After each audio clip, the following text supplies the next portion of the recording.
امریکی فوج نے ایران کا شاہد 139 ڈرون مار گرایا ہے۔ اس ڈرون نے امریکی بحری بیڑے کی طرف جارحانہ پیش قدمی کی، جس کی وجہ سے امریکہ کو دفاعی کارروائی کرنی پڑی۔ امریکی سینٹرل کمانڈ نے بتایا کہ یہ ڈرون بحیرہ عرب میں جہاز کے قریب کئی 100 کلومیٹر دور ایران کے ساحل سے پرواز کر رہا تھا اور اس کے ارادے غیر واضح اور خطرناک دکھائی دے رہے تھے، جس کے باعث امریکی F-35 لڑاکا طیارہ فوراً حرکت میں آیا اور اس نے ڈرون کو فضا میں ہی نشانہ بنایا۔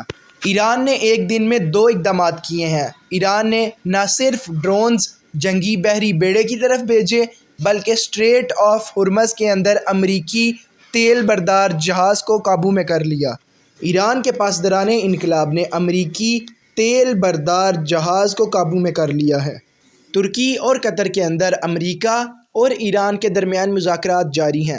ایران نے اس بات کی حامی بھر لی ہے کہ وہ نیوکلیئر ٹاکس اور یورینیم انریچمنٹ کو کم کر دے گا، لیکن اس کے بدلے ایران کے بحری بیڑے اور فوجیوں کو دور کیا جائے۔ یورپ کی جانب سے خبر آ رہی ہے کہ نیتن یاہو ڈونلڈ ٹرمپ کو مسلسل پریشرائز کر رہا ہے کہ وہ ایرانین رجیم کے اوپر حملہ کرے۔ ان کا کہنا ہے کہ ایران ابھی فی الوقت کے لیے نیوکلیئر میزائل ٹیکنالوجی کو رول بیک کر دے گا، لیکن وہ مکمل طور پر اسے ختم نہیں کرے گا۔ نیتن یاہو نے کہا کہ امریکہ فوراً ایران کے ملٹری اور میزائل ٹیکنالوجی کو تباہ کر دے، ورنہ اسرائیل ایران کے ساتھ اس جنگ کو خود ہی شروع کر دے گا اور پھر مجبوراً امریکہ کو اسرائیل کے ساتھ کھڑا ہونا پڑے گا۔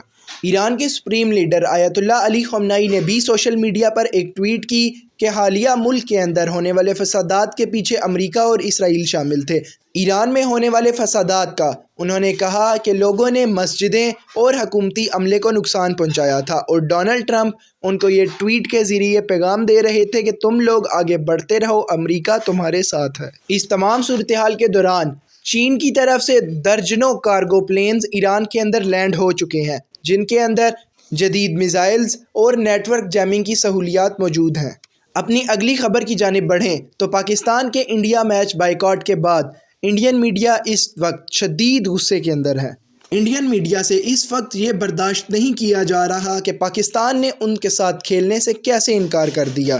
انڈین میڈیا کی جانب سے کہا جا رہا ہے کہ اگر پاکستان ہمارے ساتھ کھیلنے سے انکار کرتا ہے تو انڈیا کو چاہیے کہ وہ ورلڈ کپ کا ہی بائیکاٹ کر دے۔